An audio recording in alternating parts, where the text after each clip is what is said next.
Ja see start pääseb kenasti minema, vaid masinad number 1 ja 16 jäävad tühjaks, 16 see pidigi jääma, aga number 1 ei tulnud siin Assar Leokit.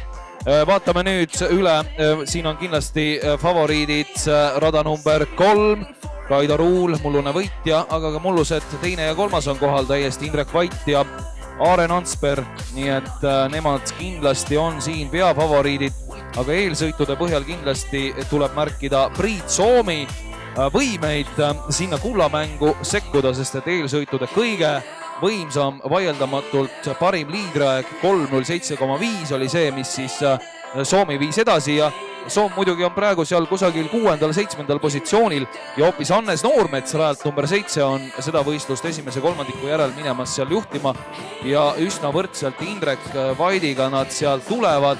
Mullu sõitis Indrek Vait ajaks 2.56,8, nii et ka väga tugeva sisesõudjaga on tegemist, aga Hannes Noormetsa kohta ei oska rohkemalt rääkida, kui et tema tänane eelsõiduaeg 3.10,8 oli päeva üldarvestuses 3. selles vanuserühmas ja kindlasti on mees siin võimeline ka poodiumi kohta taotlema.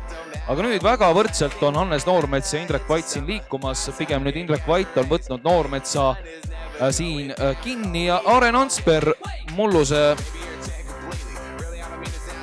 3. koha mehe minek on ka suurepärane koos Kaido Ruuliga ja Kaido Ruul, mullune võitja, on hetkel siis seal 4. kohal ja tema päralt on siis vesi number 3 ja Kaido Ruuli trumbiks kindlasti on tema tugev lõpp, nii et vaatame, kas ta suudab nüüd seal teistega, Aaren Ansperiga, Ain Altermanni ja Indrek Vaidiga seal rinda hakata pistma. No praegu on juhtimas väga napilt Ain Altermann ja Ain Altermann näitas ennast eelsõiduski väga tugevalt, oli siis 2.